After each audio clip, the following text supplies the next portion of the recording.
We're excited to talk about the Bible and want to be faithful to examine as much of the text as possible.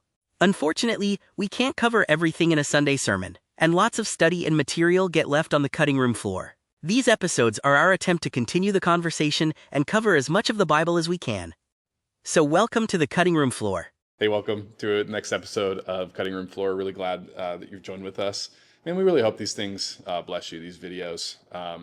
There's just something really rich about examining God's Word deeply in conversation. And there's so much conversation that gets generated. My goodness, we're focusing on the theme of exile, but like think about how many other things we could be talking about, through the story of Exodus. And maybe one day we'll go back and do like a proper, study of the book of Exodus. But for now, I think we just jump right in and we can start looking at the material that we've begun to cover. We've been pretty much through chapter 3. Yeah. So I don't know how much you want to recap or recover, or if we want to get to that next or whatever. I'll let you kind of... Okay, well, I got a stack of notes. Okay. So if it's okay, I just kind of want to fire things your way and see what you think. That sounds good. So kind of my first observation was, I don't know if you would agree with this, but since we are kind of shifting to our next, are we calling them chapters in our lineup? Right. We're going from family of Abraham now to Exodus. Mm-hmm. Last week or week prior, tied off the book of Genesis. And now we're into Exodus. And kind of an observation that I was making, just kind of going over things again this week, was so much, we talked about this early on, the language and imagery, motifs of the book of Genesis get echoed throughout the rest of the biblical story. Mm-hmm. And that's super important. Now that we're heading into Exodus, we've talked an awful lot about formation with individuals. I feel like the story of Exodus is the formative event for the God's covenant people, or Israel. Yeah. And would you agree with that? Oh, absolutely. Okay, cool. That was an observation I made. So it's a good observation. That being said, as we kind of launch into Exodus, the themes, the language, the imagery, the events that happen to this particular group of people, there's going to be countless callbacks to that as we move forward. So, I mean, there's going to be so many things that are going to be, plant a flag in it or watchwords from here on out. Yes. And I'm really excited about that. So, and the thing that kind of, kept echoing in my head too is like, well, that doesn't mean that we're done with any of the language or imagery of Genesis as well. Right. Those things are going to crop up here and continue. So it all just kind of stacks and stacks. Yes. So that kind of got me excited for where we're headed. Yeah. Well, and I think, not to cut you off, but I think too, the idea of stacking on, the way that we've been framing it or phrasing it has been distilling. It's like, because there are concepts that will stack, but there's also concepts that will distill down with more clarity. Each layer, each inclusion of a new concept or new idea, new nuance to the idea. So I like both of those. I think we should use both metaphors. That it's stacking and it's up and down. Yeah. Well, and it has to be because ultimately all this stuff is going to be fulfilled and is pointing to the person of Jesus. But as we move forward, especially in this book, we've gone from a individual in Abraham to a family. Now we're a nation. Yeah. So as that broadens, to kind of keep our sight line in focus. It does need to distill. Agreed. As the stage broadens. So yes, that's well said. We're at an exciting chunk, I feel like. Yes. So with that being said, my first kind of question for you is, we had spoken before about Joseph's father, Jacob. Is almost reluctant to go down into Egypt. Yeah. The Lord has to tell him, like, I will go with you when you go in. Yeah. And you had pointed out that Jacob he's holding on to that promised land promise that he has, and he ought to. Yeah. But now they're going into a foreign land again. So aside from just Jacob alone, what do you think are the expectations of the household or the people of Israel as they move into Egypt? And then from there, what are their expectations coming out? Well, that's a good question. I think the setup. Well, how about this? There's a generic, maybe expression of whatever they're supposed to be wherever they are, And I don't know that we have particular biblical data about the specifics that God might ask of them. But generically speaking, they're supposed to carry the promise of Abraham with them wherever they go, right? I'm going to bless you to make you a blessing. So whatever that means, I think maybe we get better expression of what that means, or maybe more specific expression of what that means when you read someone like Jeremiah. Right. When he's talking, we're getting a little ahead of ourselves here, but Sure. but when he's talking to the actual to the big idea of exile, because that's what it gets labeled as later on when the Israelite nation gets taken out of the kingdom of Israel into Babylon, much later in the story. Yeah, and I know that's much later down, but just to put those kind of in contrast to each other, once you get to Jeremiah and he's talking about them being forcibly taken into Babylon and how they are supposed to conduct themselves, versus this group of people. Well, there's a huge famine happening. It's, well, aren't we supposed to be in this location, inheriting this land? Isn't God's blessing going to be on us here? And now they're given the opportunity to take refuge in another place. I could understand the idea of like, well, no, ought we to stay here? And like, isn't God going to take care of us here? Yeah. So it's kind of significant to me that God speaks to Jacob directly and says, I will go with you. Yeah. And you're going to be brought out. Yeah. I mean, that's the other element of that, is that there is still in God's mind a plan for what he's promised to Abraham. And even though, there's going to be a different setting into which your family will now live, even a setting into which you weren't supposed to go before. Right. Now I'm saying this is what's happening. And if, Jacob's a smart guy, he's probably realizing, oh, maybe this is the promise of Abraham, that we're going to be foreigners in a foreign land. Maybe he knows that, maybe he doesn't matter. Right. Either way, he's told that you're going to be brought out. And that's what he kind of enforces almost with the promise that he has Joseph, the vow that he has Joseph make with him about carry my bones up when we leave. Right. And which then Joseph reiterates when he passes. And so, I think there's still an expectation that we're going to be back in this promised land, but because God is telling us we're going to go down, and he doesn't just say you're going to go down there. He says, I will be with you, which is the same language that we've heard multiple times earlier in the story and what we just heard in the Call of Moses, which kind of receives a significant update with Moses. But what's their responsibility? How are they viewing this? That's a really great question. We don't know based on the data, but I think we could, imagine that this is who they're supposed to be. Their identity is, we are the people of the God of Abraham, Isaac, and Jacob. And what does that mean? It means that we bear this promise. Right. And this promise is that we're going to be blessed to be a blessing.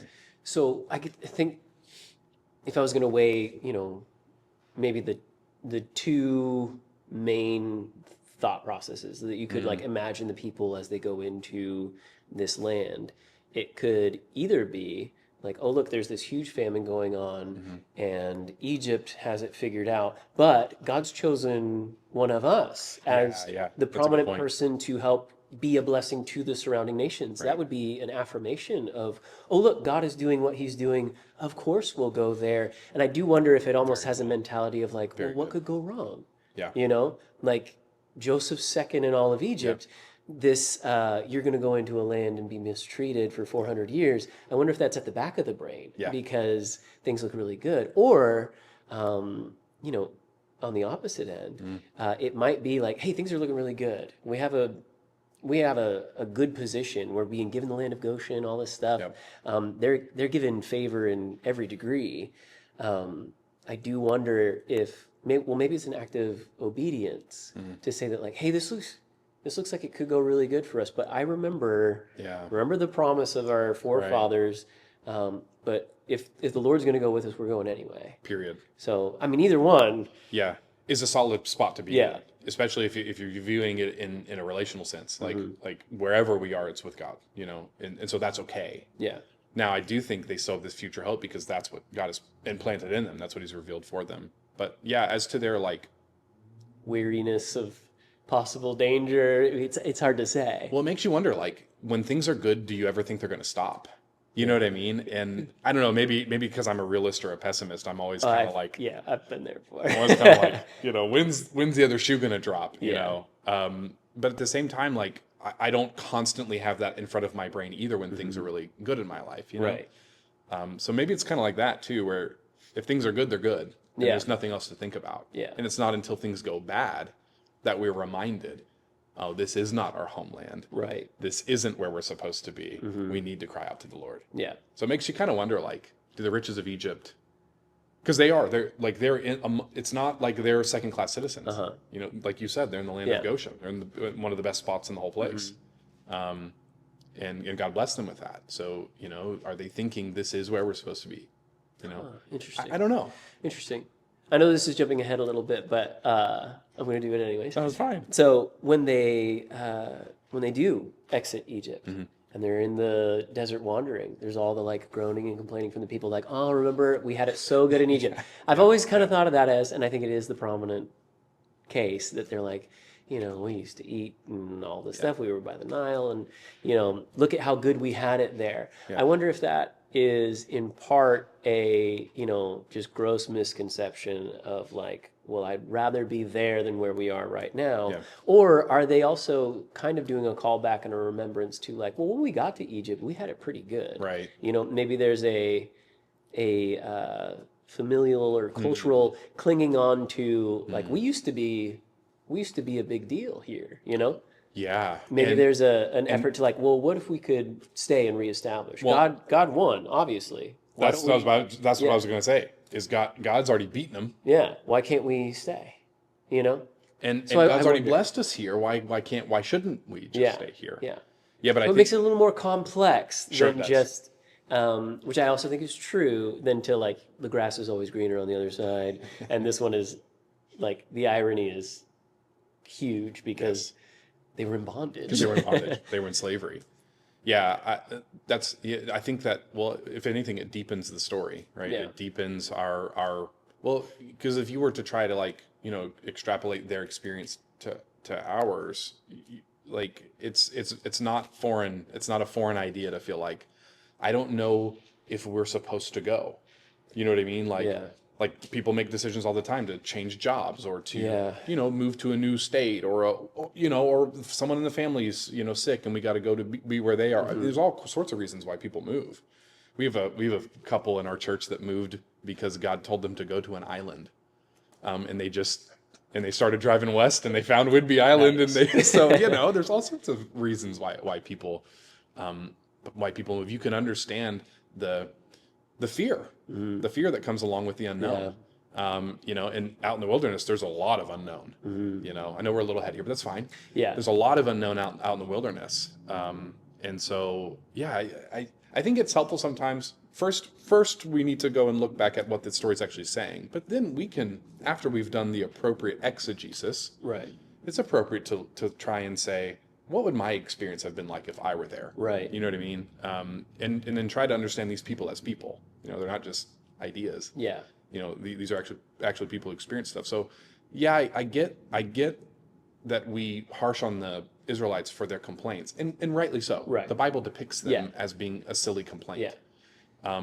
But at the same time, like, Let's allow them to be a little bit more complex. Yeah, Than, yeah. Yeah. because also sometimes I complain silly. Yeah. Yeah. You know. So anyway. Yep. Yeah, it does make you wonder. Yeah, it does make you wonder. Like, well, we did have it good. You know, and God just won. Why shouldn't we? But I think that's a part of the point, is that God doesn't want them to stay Right. in that comfort spot. And just because you've been here doesn't mean it's always the place you're going to be. Right. And so I'm moving you to something else, which you brought up formation already. Yeah. That's a part of it. Yeah. That's good. That's good. So this kind of dovetails into that first question. So as the reader, what is it that like we should be in expectation of? As now, like, okay, we're in Egypt is where we ended with Genesis, and it was kind of a feel good moment. Of Right. like, look, God is preserving his people. He's accomplishing his promises. We kind of get this taste of what it looks like for this family to be a blessing to the nations around them. And more so than just Egypt alone, because other places are coming there for the sake of staying alive. That's You know, right. this is it. We're getting to see a little bit of what that looks like. As the reader, was like the main thing we should have in mind. Yeah, well, and again, I think it comes back to this promise of Abraham. Okay, great. We things are good right now, but is this the place where they're going to be foreigners in a strange land and Yeah. they're going to be, abused and those kinds of things, the promises that Abraham received? So that's maybe one question we need to have pinging in our brain, which then gets confirmed as soon as we turn the page, Yeah. right? Now a Pharaoh came up who did not know, right? Yeah. Joseph. And then the story starts to really take a dark turn. Yeah. And I feel like the story's kind of primed for us to make the assumption that this is the place where that's going to happen, because Yeah. we've talked about this before. The previous generations, was it Abraham Abraham goes into Egypt and his conduct is Yeah. very good. wrong towards Not good. them. And then Isaac is told not to go there. Correct. Don't go. So there is kind of this, the tension's already built. Yes. The stage is set for there to be drama here. Yeah. I'm like, well, right now it's a blessing, though. Right. So it doesn't mean that there's not that underlying. Yeah. I don't think we were supposed to forget that as Correct. we go into this land. You know. Correct. And so when you're finishing the page of Genesis, you're like, okay, wonderful blessing, but also it is, in a sense, it's a part of what the writers of the first 5 books of the Bible, the Pentateuch, the Torah, a part of what they're trying to do is they're not just giving us history. Right. Otherwise, they would just list every mundane detail Yeah. that ever occurred. They're trying to tell a particular story. Right. They're wanting us to know, first the Israelites. They're wanting the Israelites to know how they become this people, how they get associated with this particular God. There's a bevy of gods all over the place that you could put your trust in and live for and worship. So how is it that we come to know this God who acts and operates a little bit differently than the other ones around us? Right. And who has a different narrative and story than they do. So that's a part of what's going on too, is that not every detail that could be listed gets listed. Right. And so I think it is, narratively speaking, it is ending on a high point, I think, to let us Right. hit plot conflict. So I guess, like, if we're talking about the details it grants us and then other things that are left a little bit more obscure, but we're not supposed to forget, if Yeah. we're talking about the promise of Abraham and then this, dark cloud around it of like, hey, your descendants are going to be many and all this stuff, it's going to be great, but you will also be captives in a foreign land. Right. It doesn't say where. Yeah, it doesn't say where. It doesn't say. And like, there's enough conflict already in his conduct in Egypt that it seems like it would almost be appropriate for him to, why wouldn't it just say that, like, yeah, but when you go back to Egypt, but it's almost like Jacob is living with this reluctance to go in. We don't know why. Right. I'm just wondering, like, is that just good storytelling? If I love it, if that's the case, or is there a point of like, you will go into a land? Like, well, why not just give the direct warning? Yeah, that's a great question. I wonder if God had named Egypt, would they have ever gone in the first place? I mean, it would certainly up the drama if his brothers are like, well, let's sell Joseph to Egypt. then Yeah. that's, which actually, I think that this is a kind of a major point as far as like their conduct and Egypt's conduct. Like I said, there's 1,000 callbacks to this event, major events, as far as the things that happen to this family group while they're there. You were talking about, we did a video on Sunday kind of talking about the captivity and empires and all that stuff. Egypt doesn't necessarily have to be locationally Egypt. Correct. As it moves forward. The point of framing it later on is to point at the conduct and relationship and all that stuff. That's right. Yeah, in other words, it could have been any nation. Right. God could have utilized any nation to which he brings the people out. Yeah. It just happens that Egypt is the dominant world power in this space. And so... And then becomes one of, not exclusively, one of the archetypal cities for I mean, really a human problem. Yes. Okay. For the rest of the Bible. Right. So, no, I wonder if God calls out Egypt in particular. Yeah, would they have ever gone? Would there have been, such reticence to the plan that God has already laid out that they would never go? There would be no association, even though the call of Abraham is to be a blessing to bless Right. all nations, not just some nations, Right. all nations. Huh. So, would there have been a conflict of interest, as it were, if he had called the nation out? Yeah. No, and You know? I mean, again, this is way, way forward, but we get that too with like people Yeah. like Jonah. We're like, go to Nineveh. It's Yeah. like, not there. No thanks. Not there. Right, Where right. it's like, okay, but this is a message from the Lord. Yeah. Take it there anyway. So Yeah. And obviously what's different about that situation and this situation, or I would say broadly the situations of future times where we're getting calls out to like Cyrus particularly, or we're getting calls out about the Babylonians particularly, the Assyrians particularly. The nation's already established. The nation of Israel is already a thing. And that's the thing that God is next moving towards, because that's a part of the promise of Abraham. It's not just that you're going to be blessed to be a blessing. Right. It's that I'm going to make you into a nation. that's a good point. So timeline-wise, Yeah. we haven't seen the family of Abraham become what God has promised. That's it. So okay, that's what that ties it off beautifully. What is the reader in expectation of? Well, and I want to hit this real quick. This is Abraham's promise, just as a reminder to what's going on. This is Genesis 15:13. Then the Lord said to him, "Know for certain that for 400 years your descendants will be strangers in a country not their own, and that they will be enslaved and mistreated there. But I will punish the nation they serve as slaves, and afterward they will come out with great possessions. You, however, will go to your ancestors in peace and be buried at a good old age. In the fourth generation, your descendants will come back here, for the sin of the Amorites has not yet reached its full measure." The 4 generations, does that have to do with the timeline that they will be in that other land, or is that in reference to from where Abraham is there? I think it's from where Abraham is. Okay. And it's Joseph, I think, is the fulfillment of that element. Okay, got it. Got it. But of course, like all prophecy, it's pregnant. There's more than just the one thing happening, right? There's a lot going on. Yeah. And so you could have partial fulfillments and final fulfillments. Yeah. Even. Yeah, I've heard it framed as like near and far application Exactly. type of things. Yeah. That's really well said, Yeah. near and far. And so I think this is directly, and I could be wrong. So someone could correct me in the comments, and feel free. I could be wrong on that, but I believe this is in reference to Joseph being the 4th generation from. But there's still the larger thing that's happening, which is that at that 4th generation time frame, that's when the sin of the Amorites gets its stage to be set, because the Israelites no longer live in that space. Yeah. Now they're going to be there for 400 years. Yeah. Wherever there is. Yeah. Which we find out when we turn the pages, Right. Egypt. Okay, I kind of want to shift gears a little bit. Oh, come on. So Sunday, I just think it's so exciting, so beautiful. I think the Bible is incredible. When you were talking about Moses' name, what it means to be drawn out, the basket that he's put in, all the language that's tied around the ark and it being covered in pitch. And what did you say that those were in reference to?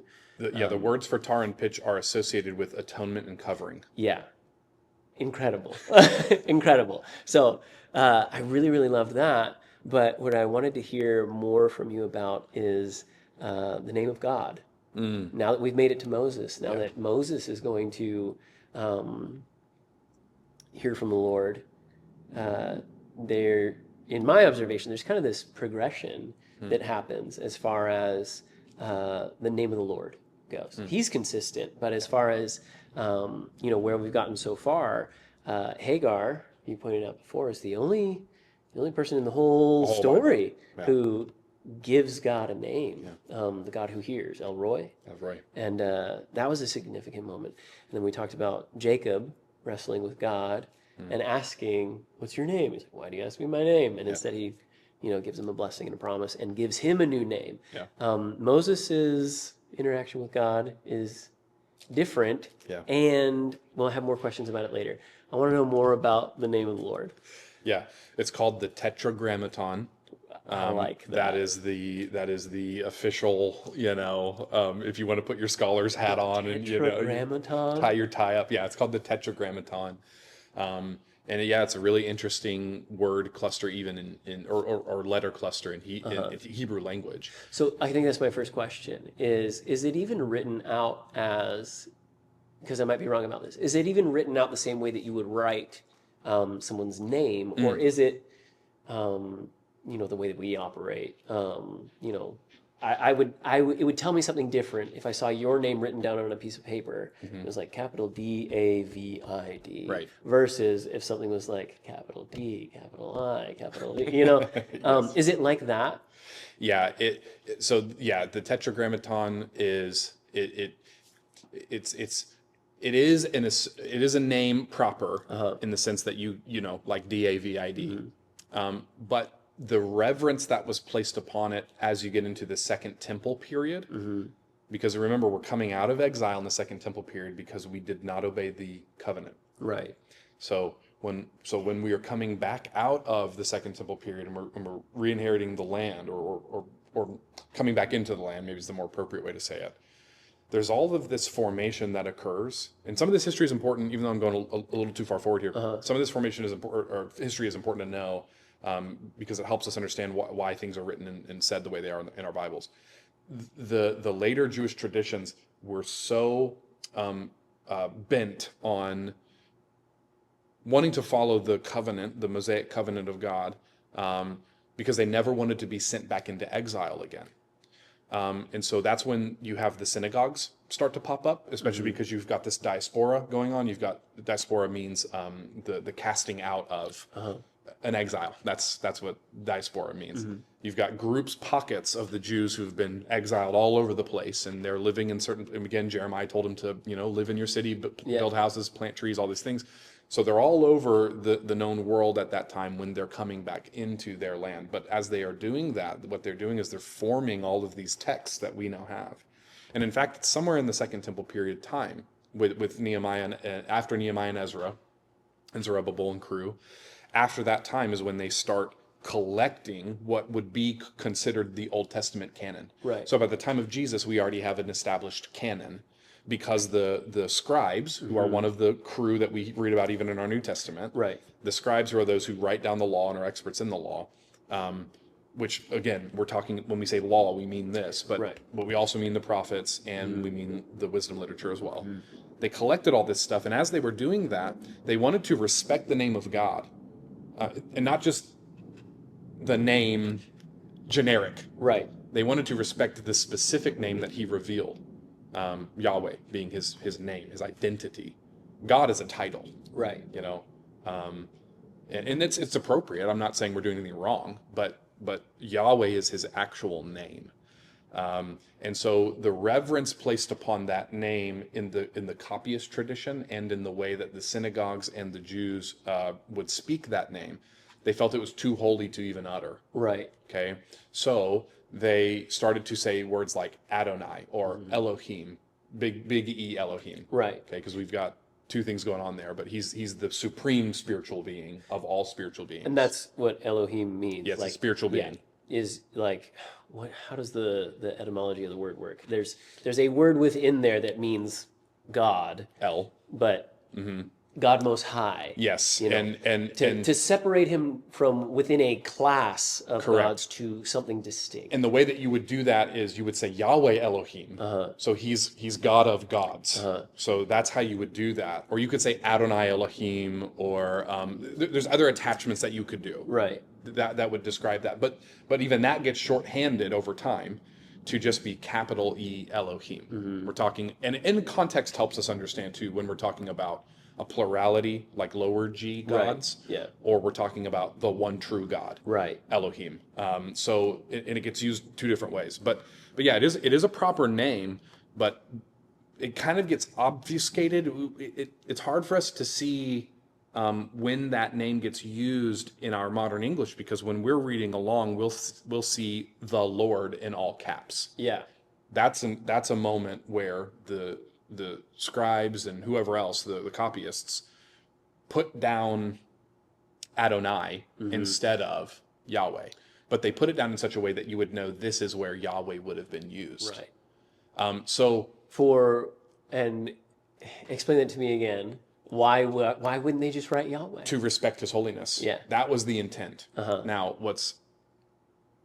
from a Protestant viewpoint in modern America with, okay, so let's just qualify it with all those things. 'Cause Yeah. I'm not trying to make a judgment call. Right. I'm not trying to judge the people who are trying to make God's name holy. That's a good thing. But my opinion is that maybe we veered too far Right. in that pursuit, because even God himself says, he says his name. He says, I am Yahweh, and this will be my name that you will use from generation to generation. Interesting. What do you think? Yeah, okay, so it's like also instructs them to use it. Yes, because and like those who call on the name of the Lord, all that stuff. and it's in fact there's a great book by an author that I generally really like. His name is John Mark Comer. We've utilized one of his books. I've been asked for a sermon series here called Live No Lies.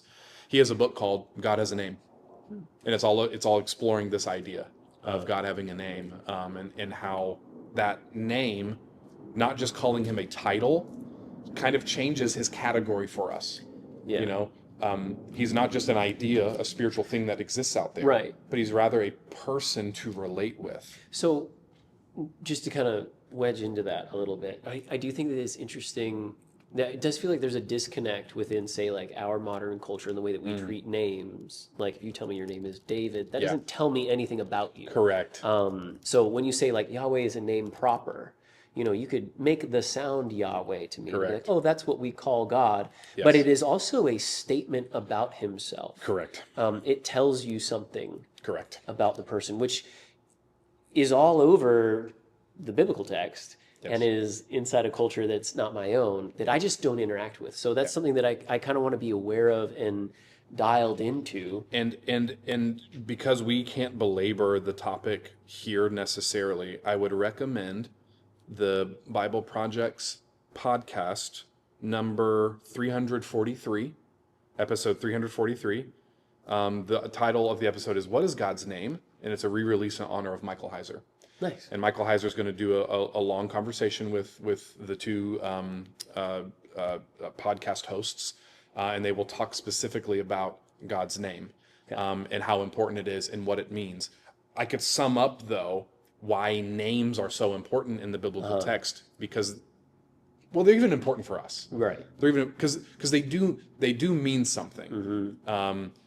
They're an identification about the particular person that you're talking to and about. I mean, Sunday I learned something that I didn't know what's about that? the name of Moses. Oh, yeah. To be drawn out, and like, okay, how many layers are there in that as far Yeah, as he's right. pulled from the river, but this is also the person God has chosen to usher the Exodus in. So names mean something. Yes, they do, and oftentimes people will live into their names, or they can live opposite their names, which are interesting moments too in the story. Yeah. So, well, and we got done with Jacob not that long ago, who received a new name, and like his initial name is not a great one to bear, and the trajectory that the Lord puts him on is significant. well, and so naming things, and we could even go back to Genesis 1 and 2, what Adam is called to do. He's called to name, identify, call out the thing that is. There's something formational, to use that word again, about applying an identity to something. Yeah. And so where God has been a little bit mysterious, in the story before Exodus chapter 3, he's doing that, I think, on purpose, because he's not ready to cause the formation of this nation, Right. who need to be identified under his name, because right now he's dealing with just a family, Right. and they are seeing him face to face, as it were, not in the sense of God's full glory, but they're seeing the angel of the Lord appearances. Right. We've got the trees of Mamre, all these things we've talked about. So they know this identity differently than now a large group of people are going to have to know him. Yeah. So there is something different. There's different complexity necessary. Right. And so now God is ready to initiate the revelation of his name, which is the source, not the source of his identity, but an indication about the source of his identity. And I'm looking at some of this stuff here as we're uh, as we're talking. The 4 letters are Yod, Hey, Wah, and Hey. So Yahweh. That's how we arrive at that pronunciation. Okay. The meaning, which the text does give us, I am who I am, Yeah. or I am what I will be, Yeah. or it's kind of hard to translate. Uh-huh. But that meaning is a distinctive about his nature, Yeah. about his character, Uh-huh. about his supremacy even. Yeah. So now, like I said, I would encourage people to look at this more because it's going to blow your mind the more you look at this stuff. But maybe I'll start there, and then you can follow up with any other comments or questions. So the maybe the biggest one for the I am statement that jumps to my mind is do we get any direct statements by Jesus to claim to be God? And is something I hear kicked around from time to time. He never love it. really claims to be God. I love it. He does a ton of times, and this particular way of saying a reference to God's name is maybe one of the most significant God claims by Jesus. Well, Not only in action, but in like self-identifier. The name of the Lord is, like you said, by this point, by the first century, so holy and set apart that they don't even want to write it down. We did a class you did a class on canon of Scripture. And we're talking about what did it look like for the scribes while they were writing this down, and they would take a break. They go wash their hands, purify themselves before they wrote the word and after. So for Jesus to make that claim, it's a big deal. Huge deal. It's a big deal. And for those who maybe are skeptical about, well, did he ever really come out and just say, like, I am God? He did. He did. But you also have to know he did it culturally too. Yeah. It's not that he just did it in announcement. Right. It's also that he did things that proclaimed it. And the way he did it was to them more significant than if he had just said, Correct. I'm God. Well, and if you read the narratives, if you read the gospel narratives, every one of them center around for his crucifixion. Right. Every one of the claims of some legal thing that he's done wrong, some breaking of law, it all centers around the temple. He's going to destroy it. He said so. Yeah.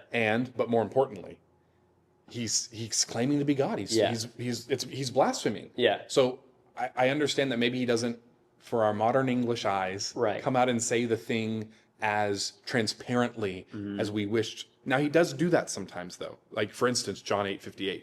Truly, truly, I say to you, before Abraham was, I am. There's a very significant, and even in the trial that he has with the Sanhedrin, he kind of comes out and says it. So let me jump back to the one that you're saying about even before Abraham was, I am. Correct. This is what I was saying about the significance of like a name just being a sound that you attribute to a person versus a name that says something about them. Yes. So for me, as a modern reader, and I have in the past read that statement and kind of thought of it as this is a chronological statement. It's kind of a clunky way to say it, but before Abraham was, I am. He could have said before Abraham was, I was. Right. As in like, hey, I'm before, this heritage and law that you claim and blessing of God. It's grammatically incorrect. Yeah, and it might be true that like, oh well, of course God is older than Abraham, I get that whole argument that he could be addressing there, but more that he says it that way. What's being communicated is not the location in a timeline of God; it is a personhood. That's right.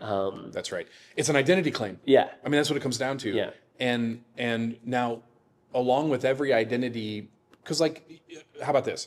If I know you as Devin, okay, wonderful.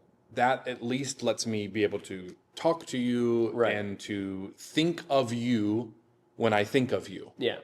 Or you know what I'm trying to say? Like, you could get my attention across a room, but you couldn't tell someone my name and then they would know something about me. That's correct. Yeah. That's correct. Now, what is required for me to know you is to invest in relationship and to spend time and to talk and to relate, back and forth to one another. Which, so what God's doing with his name here is he's beginning that relationship. Because again, even he has that relationship with the patriarchs, with Abraham, Isaac, and Jacob. But that's why I think he's being a little slippery with his name in the beginning. So do you think that, I think it would be fair to say like, well, why hold on to that till now? Why not start that off way, way, way at the beginning? Right. But again, remembering, well, where are the people now? They're in Egypt. This is one of two of the cities that is, this is a place of idolatry and multiple gods and all that stuff that gets used throughout the rest of the thing. So this is a strategic moment for God to not just remind his people who he is, but also set him in direct contrast to 100%. all these other gods that they are surrounded by. Yes.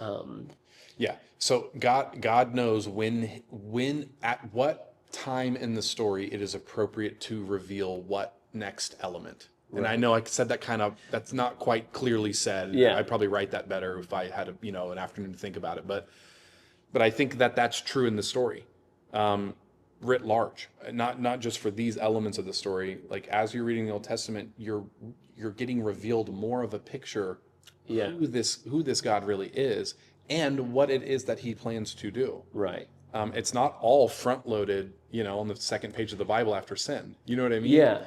That's interesting because I feel like there's probably so many different reasons for God doing that. Yeah. Not just like, in contrast to where they are or particular time, particular place to accomplish a promise he's already made. But then also like, if you wanted to do the self-application thing, the Lord is very gracious. He's very patient and kind with me as far as, it's not like I get fed little bits of like, well, you don't have to follow this rule until later, until you've got this one under your belt or whatever. That's not how it works at all. That's not what I'm saying.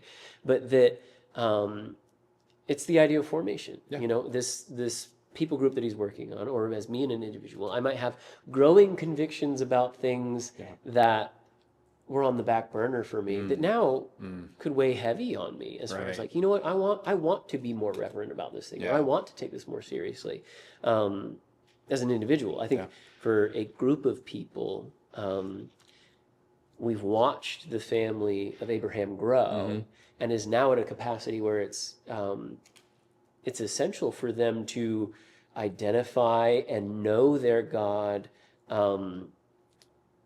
exclusively from the ones that they're surrounded with, so that they can continue to carry out the covenant. Well, and pragmatically speaking, and when they don't, is when they are doing idol stuff. Sorry, continue. And then they don't. A lot. Well, I'm saying when they don't, they don't. It's exactly, it's allowing God to get mixed in with the same, class, or however you wanted to put it, as all these other gods. Genesis 3 all over again. Yeah. It's see it your own way and be your own way. It's Genesis 3. It's a seeing problem all over again. Right. It's that I'm going to redefine good and bad on my own terms. And what does the serpent say? You can become like God. Okay? And that's the same temptation that we face over and over and over again. But what I was saying is, I think there's a pragmatism in God in this as well. In the same way that the law is not the final ideal. Right. And we've talked about this now multiple times here and elsewhere, so we don't have to belabor this point. Right. But in the same way that the law is not the final ideal of God, there's a later thing that he's going to reveal and do. But it has to be at the appropriate time and in the appropriate space and in the appropriate way. God has within his mind when and what is the best time frame for him to work. In fact, that's how the New Testament frames it. At the right time, or at just the right time. Right. It's like Jesus, it's like he just skated in there. It's kind of almost how Paul makes it sound. You know what I mean? Of course, that's not what Paul thinks. But but the drama of that sentence, right, is like at just the right time, Christ came. Like I think that God operates that way. Yes, because he's all the things you said, fulfilling the promises, those things, all that's on the table, and that's necessary. It's one necessary layer. But I think pragmatically speaking, God can customize his communication with Abraham, Isaac, and Jacob, because we're talking about when Jacob leaves Egypt, it's 70 people. Yeah. You know what I mean? Like we're just talking to us like like an average sized church. Yeah. That's pretty manageable as far as communication goes. Yeah. I can reveal myself to these 70. They could hear me. That would be great. He doesn't do that, but you understand what I'm trying to say. Now, when you've got Exodus records a lot more, Right. a lot of people. Yeah. You know, I think we're talking upwards of 1 million plus. Yeah. You know, depending on who you ask. But Yeah. when you've got that many people, there has to be some more formalization that occurs. Right. Okay, and I'm playing on the word formation here. Yeah. But there has to be some formalization that occurs. There has to be some distillation That's where I was going to go with it. Yeah. of who this being is, who this Right. entity is, because he could, of course, reveal himself to all, but that's not the way he's chosen to work. He's Right. chosen to partner with a mediary and an intercessor, Yeah. which has been. That's the original promise. I'm going to bless you Yes. to make you a blessing for all nations. So that's the way he's choosing to work, and pragmatically speaking, that's the way to work. That's that's the only way that makes sense. And so I think that's a part of what's going on here as well, narratively speaking, is that like there is not another way to do this. And Right. why is he being? I don't want to say coy because that makes it sound like God's That word came to juvenile or mind a something couple like times, that. but yeah. It's not the right word. Yeah. But mysterious. You know, he's withholding on purpose. Right. I think that's a part of another layer of why he's withholding his name is because he's not ready to reveal that. Yeah. His nature and being have already been revealed. Right. Jacob already knows him, has already seen him at the stairway, you know, has appeared to him multiple times now, has heard from him multiple times. So we don't need that necessarily. Right. Now, these people aren't going to have that same kind of experience. Now, we're going to, in other words, it's like a flip-flop of what's occurred before. Where like God arrives and does a thing for Abraham and, you know, does a thing for Isaac and then, but kind of like front loads all of his identification beforehand. Yeah. Whereas this time he's going to reveal himself, but then he's going to backload Yeah. the relational stuff. So to me, what that makes it sound like is like if we look at like, well, why doesn't he do it this other way? Or is he being coy or is he right. being withholding or anything like that? There's a difference between withholding something if it's a sleight of hand trick, you know? Yeah, if it's meant for manipulation. Yeah, versus, you know, well, I have young kids, you have young kids. There's an awful lot that we could let them do that would be not to their benefit, you know? There's a lot of, you hold your child's hand for safety, you know, and to lead them along. That's what's happening. The withholding and revealing is at a growing capacity. Yeah. Which I think is a beautiful thing. Oh, 100%. Well, and it speaks to God's nature and Yeah. character. That he's not willing to he's not willing to say everything that could be said right away because that leave room for what he's really after. Right. Which is the relationship, which Right. is the connection, the covenant partnership. Yeah. So I think he's ready to reveal his name here because he's ready to establish the covenant in a new way. Which is what we're going to butt up against real soon. Real soon. Before we move on, how are we doing on time and record and all that? Is everything looking good, Kevin? Okay. Okay. Cool. Good. Then we'll just keep going. You can snip this out if you want, but in my notes I have Michael Heiser written down because I want to shift to... Yeah, let's do it. Let's Okay, do it. cool. Then I'm just going to ask you. Okay, cool. Moving on. Spiritual warfare. You talked about it on Sunday, and it's definitely a part of what's going on here. What I thought was really interesting about it doesn't even feel like bringing it into the conversation. It's more like bringing it to the front of the stage because it is what's going on. Yeah. You know, we're not working something in, but my takeaway from Sunday is that human conflict or tension can be the means of spiritual warfare from the enemy. Right. You know, it doesn't always have to look like, you know, spirits and demons and all that stuff. Correct. What do you think of that? No, I agree. I agree wholesale. And I think the New Testament helps us really clarify that, you know, because Paul himself will say, you know, the battle is not against flesh and blood, but against the powers and principalities. In other words, I think the example I gave this past Sunday was something like a puppet string. And that's not, every metaphor breaks down because it's not as though we are possessed in the sense of we don't have autonomy or independent choices, maybe the better way to say it. Right. It's not that we don't have that. It's like we have. I'm trying to think of like a good metaphor to utilize, but so maybe the puppet string is the best way to think about it. But it's like these puppet strings are really loose, and these desires of the enemy are being animated within us. Okay, well, what are the aims and the desires of the enemy might be a really good follow-up question to help clarify what that metaphor or image means. The desire of the enemy is to ruin God's good, orderly creation and to ruin those who are partnered with him in that creation. Okay. To produce chaos, to unmake, to Right. undo. Yeah. Okay. So we've talked about this before, as far as the ambition of unmake, Yeah. to uncreate, to basically take apart what Yeah. God has pulled together. Just to get more specific on as far as like, well, what's the motivation of the enemy? That's a very broad context, is to set himself in a position as God and to, take apart what God has called good. Specifically, what is he trying to accomplish in the Exodus story? I think is not different in so many ways from everything that we've done so far in Genesis, in that there's, again, we have to keep pulling to the forefront. What is everyone living in expectation of? This snake crusher who will deal with the problem of sin and death and exile and all that stuff. That's what they're in expectation of. So we keep getting these strategies by the enemy through, the mixing of the Spiritual beings and humans producing the Nephilim. Yep. You could say, is this an attempt to redirect the human line outside of that, or we've had it before with like, I'm the promise for Abraham and other generations of like, I will give you a son, and then they'll try to get their own child by their own means. There's been a lot of attempts at interrupting the promise for humanity by,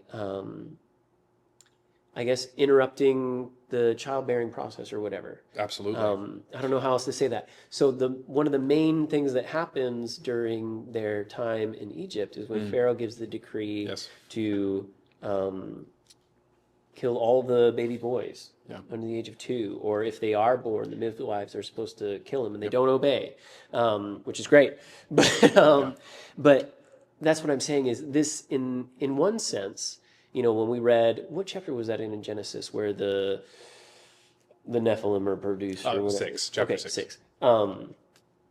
That's a very direct one of like, hey, these spiritual powers are going to, directly try to redirect this course. This one seems more like, hey, if these two groups of people can be positioned in such a way where they are, at least one is hostile towards the other, for the sake of eradicating or limiting childbearing. Yeah, exactly. Then does that interrupt the process of that ultimate snake crusher's arrival? I think so. I think, or at least that's the intent. I feel like I said that very No. I think it's a good way to ask it. I think that is a part of what the enemy is doing. And again, what that links down into their base desire, which is to unmake, to decreate.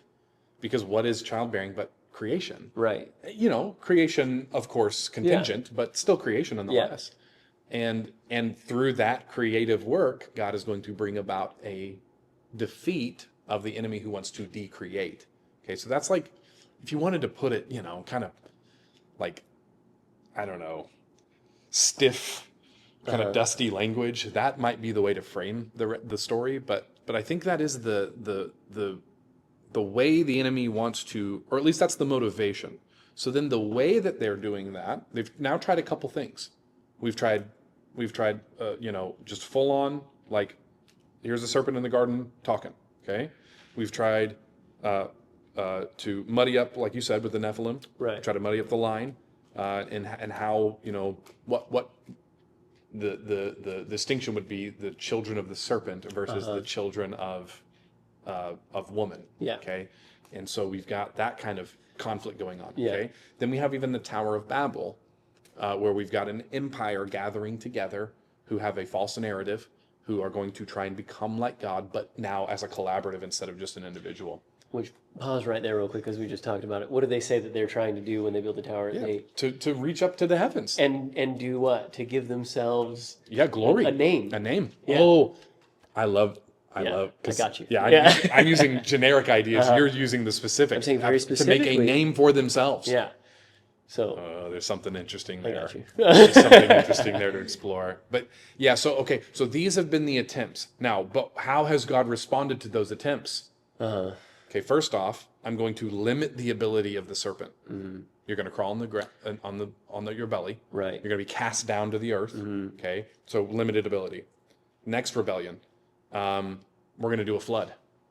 Okay, that's how God responds to that rebellion, and the human rebellion that are a part of that too. Don't I'm not just saying it's one thing. Yep. But okay, now the next attempt, empire. I'm going to scatter them. You're right. Yeah. So God seems to turn up and respond to the rebellion that these spiritual beings are enacting through, as we said about what spiritual warfare is, through ideas meant to influence minds towards belief. Okay, Right. so now that these have not worked, well, what other form is there? Let's go into the shadows and let's do it a little more subversively. Right. Okay, and now let's see how God will respond to that. Let me one more point, and then I want you to ask a question. Because what you first said, when someone's rude to another person, when a brother's mean to a brother, or whatever, however you phrased it, yes, that is the desire of the enemy animated within us. It's like this.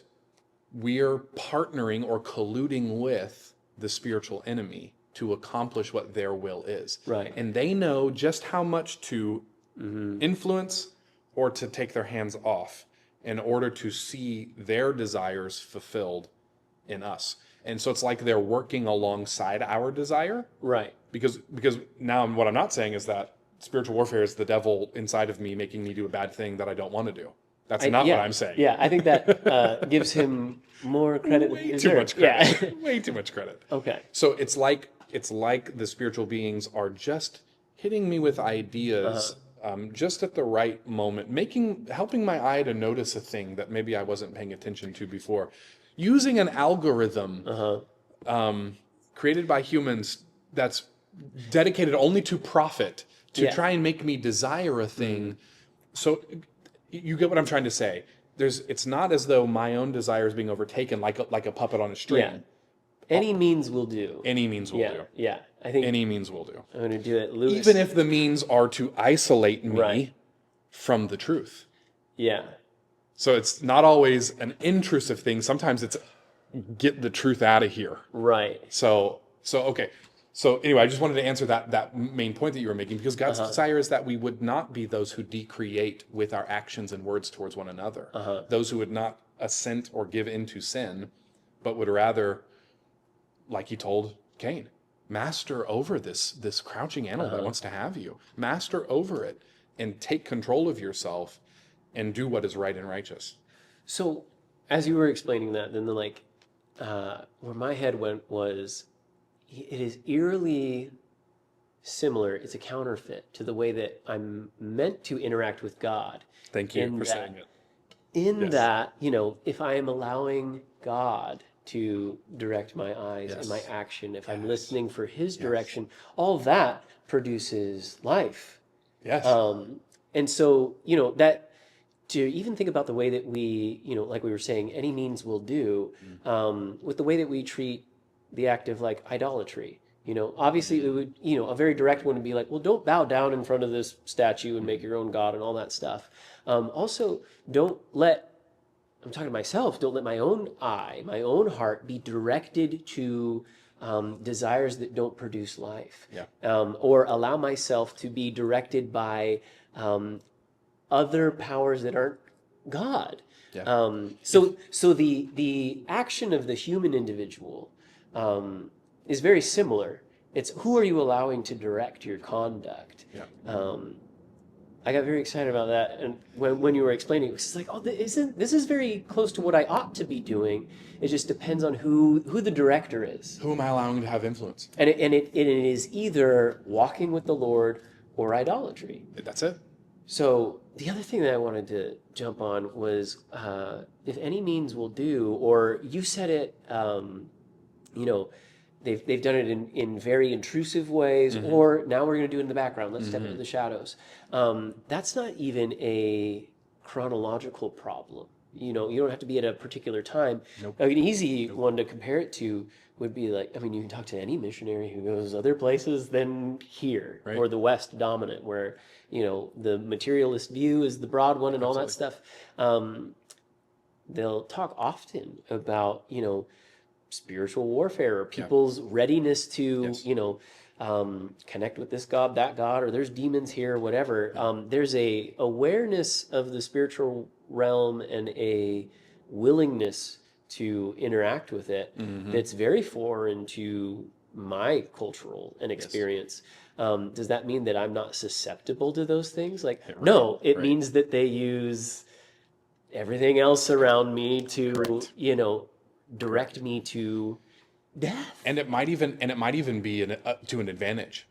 I think so. To make you believe that there is no spiritual thing out there. Yeah. And all that spiritual stuff's just hokey pokey Yeah. and weird. And that's for the developing world. They just aren't smart enough out there in the third world and the developing. I'm tongue in cheek right now, by the way. I'm being obnoxious on purpose. Right.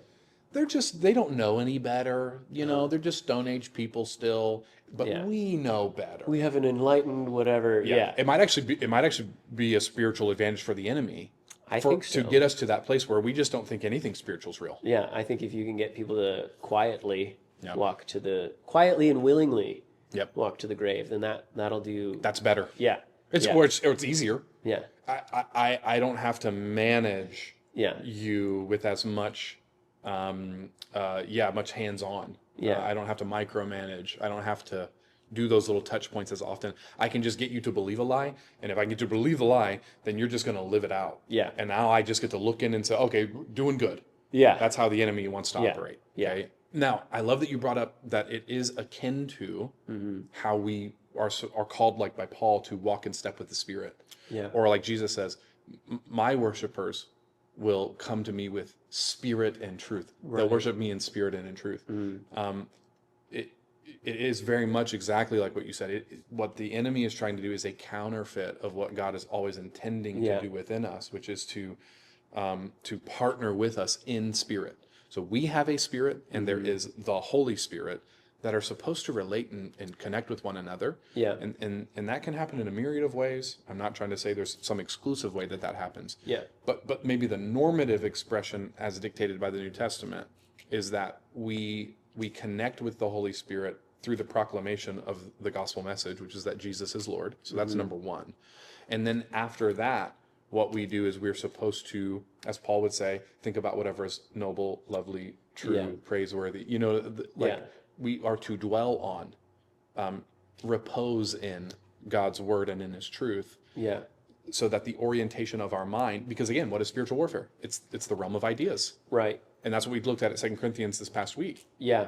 You know what I think is important about the realm of the ideas and the counterfeit and all that stuff is that there's different layers to what's going on there, as far as like, okay, if we're not allowing ourselves to be directed by God, then we're allowing the spiritual powers to assume the position that God ought to have. Absolutely. And that means that, you know, Satan has won. If he wants to put himself in a position to be worshipped, if we're allowing him to direct us, then he's assumed a position that God ought to have. Yes. Now, the other thing that I wanted to say was that, you know, in a world where you can be like God, you can pick your own right and wrong, your own good, or all that stuff.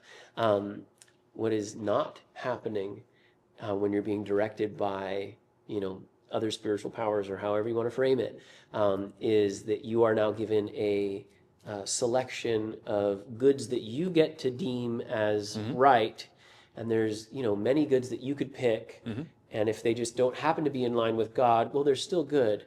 That is a lie, because, again, the motivation is to decreate, destroy what God has made good. So all these seemingly, you know, direct you to your own personal good. There's a cutoff at the end of that road. There's death. There's death.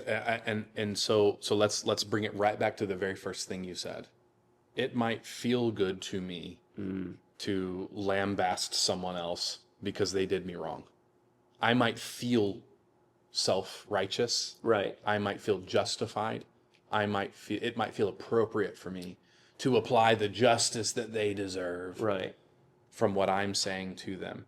See, even the encounter between, one person being unkind to another person, or two people being in conflict with one another, and they're unable to resolve, or unwilling to resolve, or whatever, like even that can be utilized by the enemy. Yeah. Because it's not just about action reaction. It's also about the space of spiritual warfare, which is ideas, minds, and belief. If I believe, Right. there could be a myriad of things. That, I guess what I'm trying to say is that every single choice, every single decision I make has a nexus, a connection point, this vast matrix of ideas and systems and laws and There's so many things that can happen in this funnel that accomplishes one thing. One little thing. And like you said, the enemy doesn't care if the path is broad. Right. Well, or even if we were talking about allowing the enemy to take God's position, what you were saying about like, well, I can justify being the judge in this. Yeah. I can give them what they justly deserve. Yeah. I feel like the enemy is also okay with like, well, you take that position. Right. You be God. Yeah. That'll do just fine. There's no problem. Yeah. It will accomplish the same The same the same end. The same end. It's such a sticky trap. It is. And so how that relates now back to the spiritual warfare conversation about Exodus is that what we have going on here now, it's a bigger thing because now we're talking nations. We're not just talking individuals, who are having a disagreement for the instance we're using.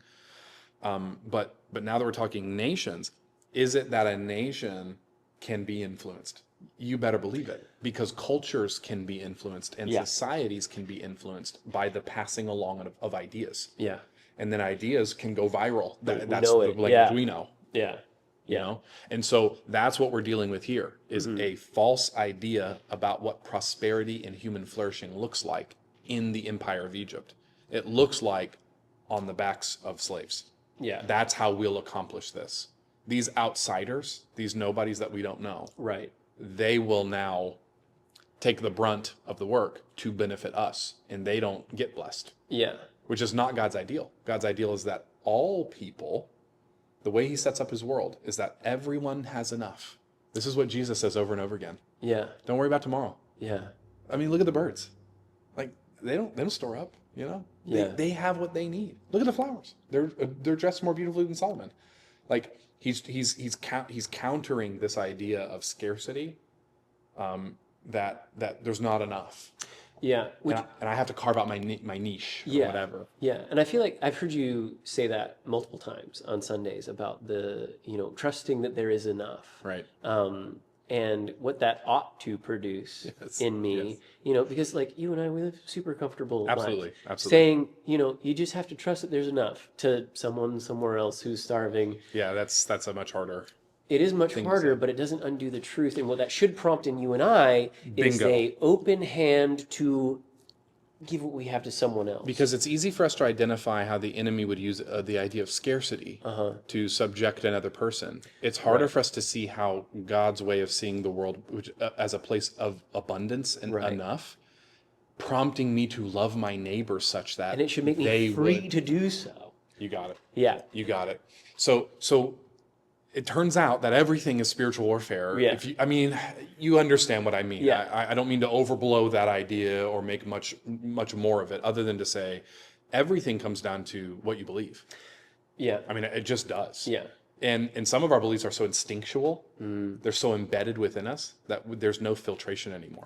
Yeah. We haven't captured that thought, as Paul would say. Yeah. In 2 Corinthians. And so they're just so instinctual. I'm hungry, I go to McDonald's. Yeah. I don't anymore because McDonald's hurts my body now. I'm 35. But you know what I'm trying to say. Yeah. If I'm just using that as an example. If I'm hungry, I don't have to sit and pray and ask for God to grow the crops.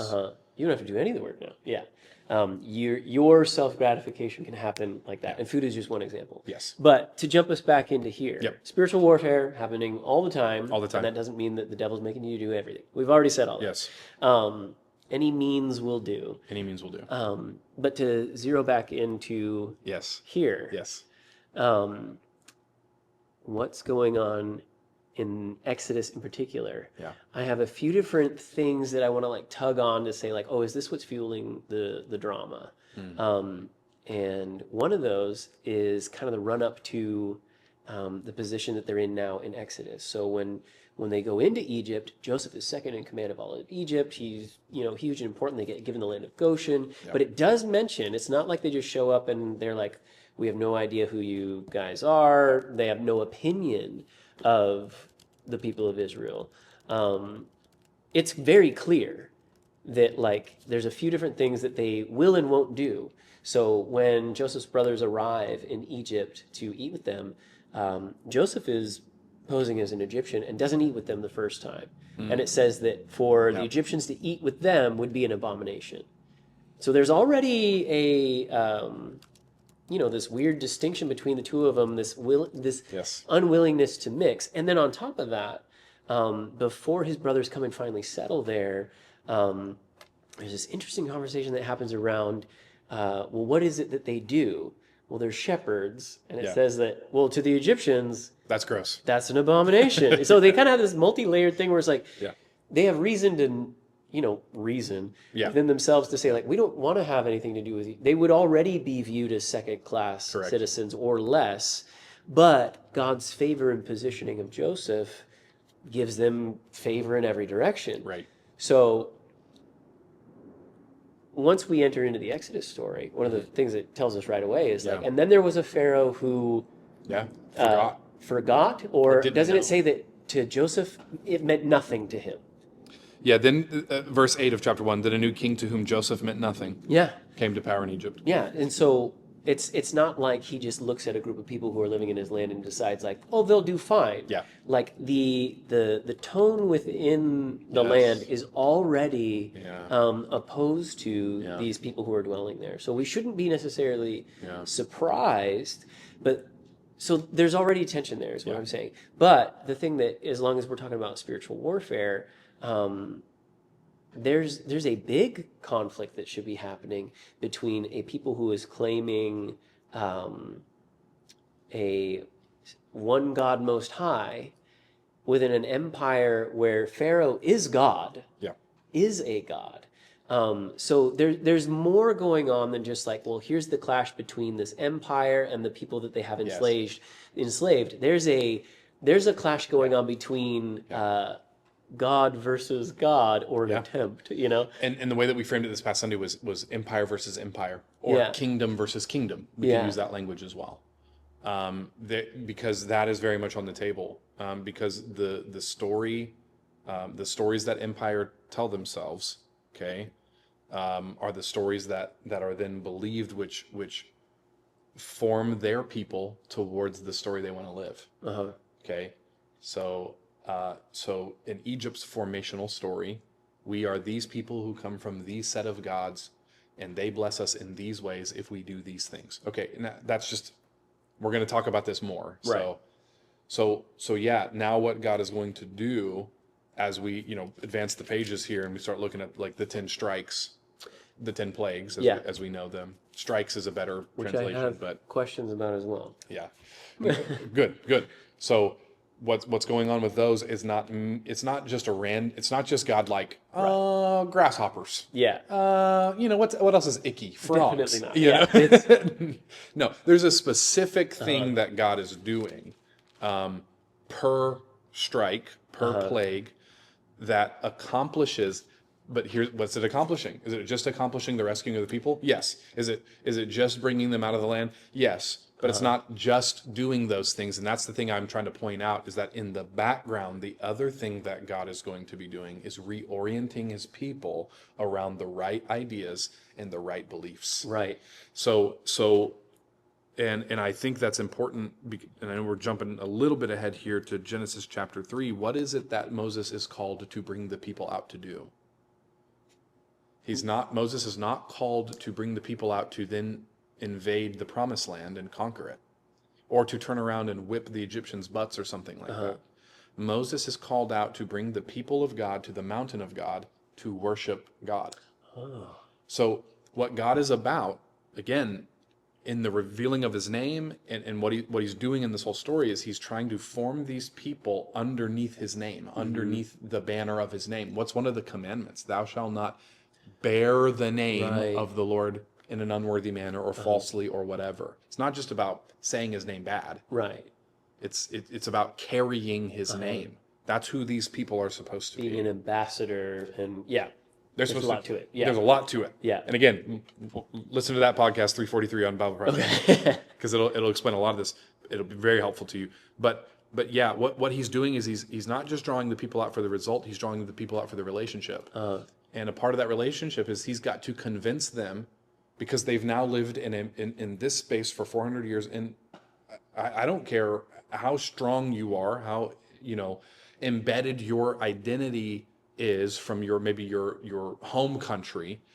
The reality is when you are an exile in a different space, you look at I've known many refugees in my life and many transplants from other countries to this nation because of my father and the work that he's done with refugees and transplants all over the world.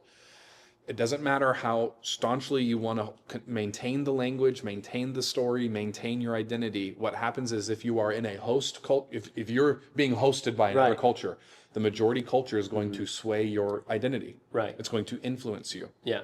And so what's happened now is 400 years has occurred where Egyptian influence has now been placed upon these people to believe a particular story. Yeah. Now, how much they've adopted that, we don't necessarily have that detail. But we do have what God is about to do. Right. And we have what he's calling Moses to do, which is not to merely go into the promised land.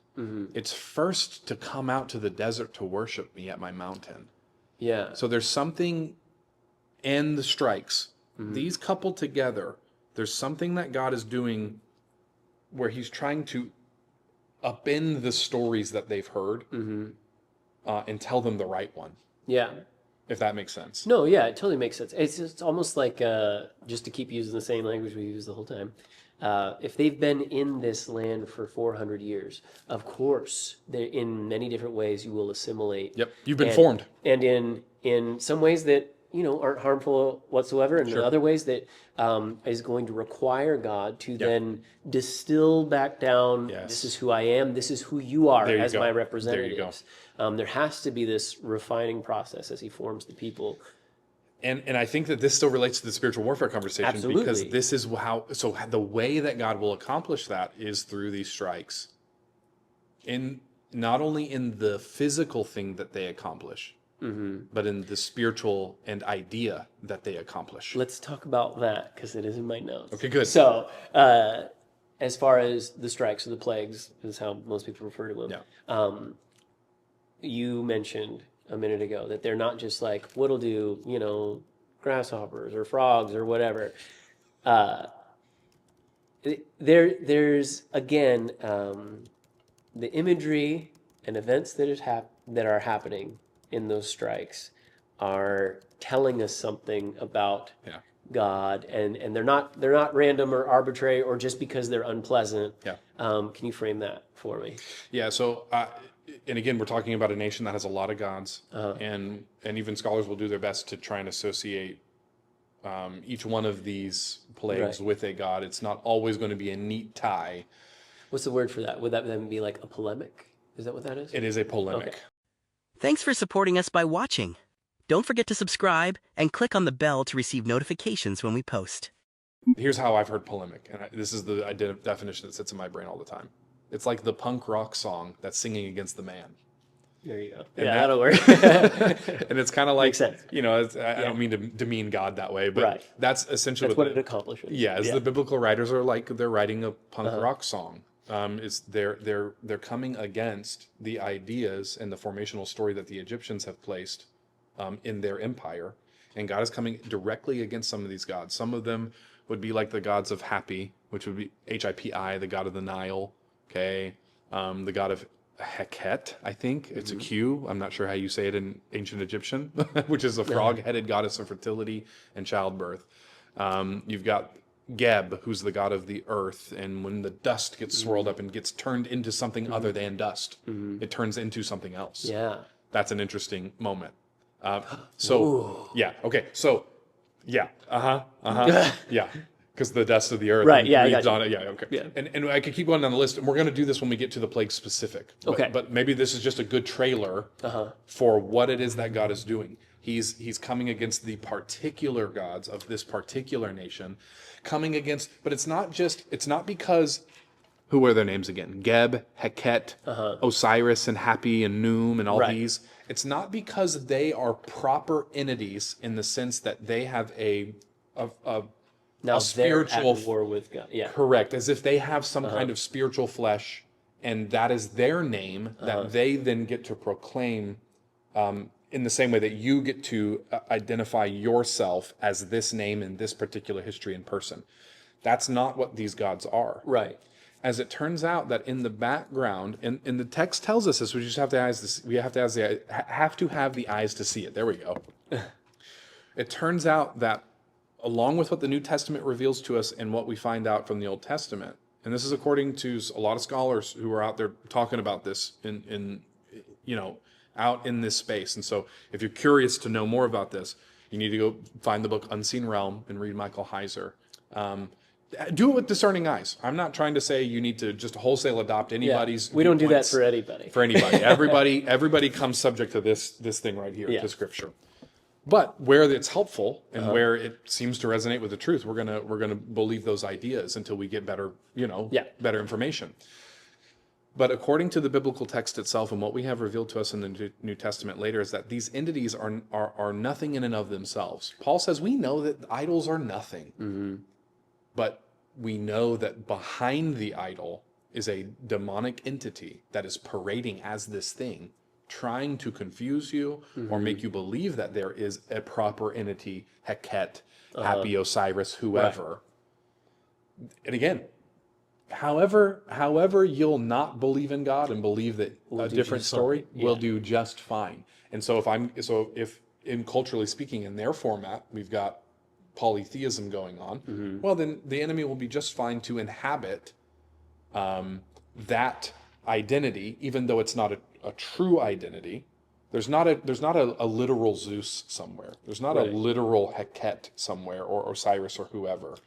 There are, however, spiritual beings who are in rebellion to God, who have spiritual power, who are able to interact with our physical world, and who can influence us to believe that they are a proper entity that we should worship. Right. And so God is doing this thing. It's multi-layered. It's in the foreground and the background. Okay, let me ask this question. Yeah. Then. I think that's fascinating, and I want to hear more about that. Okay. That's all new to me. My question was, is there some sort of correlation between these strikes that God puts and the creation narrative? Because it kind of seems that there's things that happen with the water first, and then the land, and then the things that crawl in the land, and then the livestock, and then finally has to deal with humanity. Right. Am I making that up? And it has to do with what kind of humanity? Okay. A child. Yeah. Okay. Am I in the right spot? I think now Maybe not so directly. Yeah, and I don't want to say with too much certainty yay or nay until I've done a little more reading on that. But if I'm just looking at the narratives themselves, then yeah, I think there are going to be some links and ties. Which, by the way, I think Genesis is also doing the same thing that God is doing in the 10 plagues. It's a polemic against. I agree. The other. It's one layer of it. It's not the whole thing. It's one layer of what's going on in the creation narrative. But yeah, absolutely. So in other words, what God is okay. How about this? We can at least say this: God is allowing the forces of decreation, chaos, void, waste, the thing that he controlled in Genesis 1 and 2, the thing that he formed together. He's allowing that to break out upon the nation of Egypt. Yeah. And not just because he picked them, but because they are in rebellion against. And they're opposed to the specific chosen people he's going to work with. That are meant to be the means that produce the final blessed child who will defeat the spiritual enemy. Right. So this is good. Yeah. This story is there's a reason we're still going slow here. I know I keep saying we're going to speed up, and I keep lying, but it's because It's because Genesis and Exodus are so foundational Right. for the rest of the story. These Right. first 5 books, they matter so much. Like we were saying at the beginning, this is the formative story Yeah. for the people who are supposed to carry out the covenant to The produce thing. yeah. The thing from Yeah. Genesis 1, 2, and 3. Yeah. I mean, this is the story, not only specifically here, but writ large. And it's going to keep getting referenced over and over again for particular reasons because there's so much embedded with what's going on here. Yeah. Did I answer? I'm hoping You did. Okay. Yeah, you did. All right. Okay, so there's maybe multiple layers to the imagery and language that's going on. It can be the direct polemic against the gods of Egypt, Yes. and it can be a callback to these are the things that God holds in his Yes. control and for accomplishing his purposes. And if you reject it, this is what it looks like. Yes. I think that's fascinating. I can't wait till we get there So, specifically. try to keep your question Okay. in your brain just for one more second. Yeah. This is, and we're going to talk about this when we get to the stuff in the sermons and in this conversation setting in the cutting room floor. God, we have in our Western viewpoint, we think of things as natural or supernatural. We think of hurricanes as maybe acts of God. That's how they might be written into, Right. you know, an insurance policy or something like Right. that. The biblical writers don't quite have that framework. That's a modern framework. Right. They think of things more in terms of what I just said about creation and decreation. God is not responsible for human evil. We know that. And I would also say that God is not maybe the hand throwing the hurricane at the coast of wherever. Right. But in some way, God is still sovereign. And I don't know what this relationship looks like. We can discuss that more when we get there, but this is maybe a little trailer for that. Interesting discussion. It seems like what we're seeing here, though, is that God, in the same way that, like we watched that video the past week, in the same way that God will entice evil to its own destruction, Right. God will utilize decreation in order to produce his aims and ends. Right. Now, I'm not saying then that every hurricane is God specifically allowing decreation for a specific purpose, and we just have to search for the specific or something like that. It could be that, Right. it could be that the way that we treat our environment and you get what I'm Let trying me to tie say. this up real quick in as far as like we can use the Job example. Yes. In like, hey, Yes. do things happen because we live in a fallen world? Yes. Yes. Is it because you did something bad? What's your sin, Job? What did you do Correct. to deserve all these things? Job says, I'm righteous. I haven't done anything. Right. For whatever that means. He's not deserving of all these things that are on him is That's a really good point. So in this instance and in the ancient world, they will utilize Yes. natural events and supernatural events Yes. in tandem with each other Correct. to communicate a point, and God will use those as a Yes. means of doing something.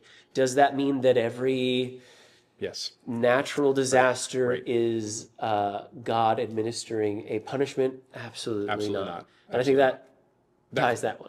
Good enough for now. Yeah. Good trailer. And then we'll talk about that more. We could run and run Yeah, on that. I have a observation. I guess this one's not a question. As far as Egypt's response to, the Hebrew people are living in Egypt. They're multiplying. There's many. Like you said before, it started out as like 70, and now we're talking millions, depending on. Or There's a hundreds lot. of thousands or whatever. A lot. The point being, there's a lot. The phrasing that's used is, look, the Israelites have become many. Which isn't the first time we've heard that phrase. We saw it in, I think it's chapter 20 with Abimelech. Yeah. When they're living in his land. Right. But his response to seeing the blessing of the people their multiplication is very, very different. Yes. And our read on Abimelech's conduct is he seems like, for the most part, a pretty good dude. At least in his relationship with the Israelites. Yes, that's fair. Yeah. And when he sees them getting too numerous, or however he frames it, is, hey, you guys need to move into your own land. Yeah. Go this way. Whereas Egypt's response And is, let's make a treaty. yeah, Let's be partnered. which again, now we have God's covenant people are now partnered with a nation. Blessed to be a blessing. Yeah, We're doing it. They're doing it. Versus Yes. Egypt, and I guess aside from Abimelech, we've had multiple individuals in the story who see the blessing that's on an individual or this covenant family or whatever, and then want to attach themselves to it for the sake of being a part of that blessing, which ought to happen. It doesn't always happen by good means, but I think you get my point. Egypt's response is very different than the one we get from Abimelech or any of those other people who are willing to attach themselves to recognizing, God is with this person and is blessing this person, is something that's been talked about a lot, especially in the Joseph story. Yes. Now, for this Pharaoh who, to Joseph, it meant nothing to him, means that he doesn't only not just recognize who Joseph was or who this people group belongs to, but also he has no interest in the blessing that's on them or who that blessing is coming from. And I just thought that was very interesting. That this is one of those moments where it's like, hey, we've done this already. Yeah. But the outcome's different. But the outcome is very different because the God even says it. Yeah. Pharaoh's heart is hardened. Yeah. Because again, it is about the actions. The actions matter, the timeline matters, the particular history matters. But we're making callbacks now to Cain and Abel. Yeah. Like we're making callbacks to Lamech. Yeah. We're making callbacks now to the guys that did things wrong because their hearts are so jaded and their seeing is now so bad that what they take is not good. And the way they take is not good. Yeah. Can I put a pin in that one for later? Okay. I'm going to make you pause on that one. Okay, good. So another thing that I was reading in chapter 2, I think it's verse 23. During those many days, the king of Egypt died. The people of Israel groaned because of their slavery, and cried out. Their cry for rescue from slavery came up to God, and God heard their groaning, and God remembered his covenant with Abraham and with Isaac and with Jacob, and God saw the people of Israel, and God knew. It started kicking around in my head as far as the people of Israel groaned while they were in Egypt. They're in exile right now, and I'm wondering, I have a pretty good guess on your response on this one. As far as we're talking about God's people are in exile, and it's hard, and there's this groaning that takes place and there's an expectation to come out of that land and into a land proper and under the God that they're meant to be with. I didn't have time to find it specifically, but isn't there similar language around like all creation groans for, this consummation of, what was coming to mind is like, well, we as a part of creation groan in an expectation of coming out of that separation from God and being in full union with him again. That's thank you, Kevin. It's right where I'm at too, man. It's so good. Thank you, Kevin. Bible scholar. We know that the whole Romans 8:22, for those who didn't hear Kevin, we know that the whole creation has been groaning as in the pains of childbirth right up to the present time. Not only so, but we ourselves, who have the first fruits of the Spirit, groan inwardly as we wait eagerly for our adoptions to sonship, the redemption of our bodies. Okay. So I'm in the right ballpark. Kevin had it. Kevin had it. Kevin, did you look that up or was that off the dome? Oh, okay.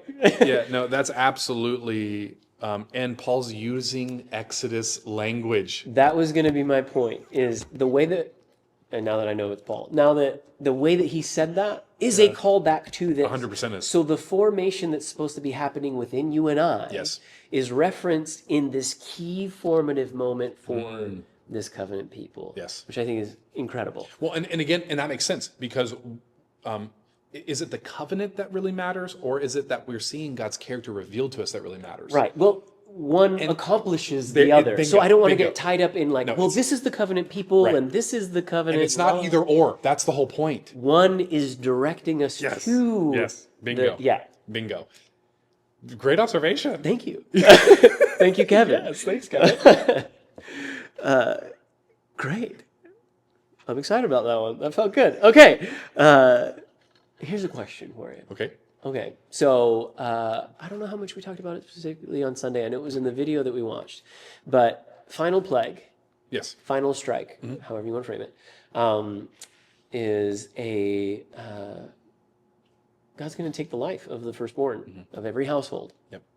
Unless there's the blood of the lamb over the doorway. Yep. The obvious metaphors there, or the imagery there it's great. But my question is the provision from that final plague meant to be limited to or only offered to the people of Israel? Or are the people living within this nation, Egyptian included, able to make their declaration of their willingness to follow Yahweh?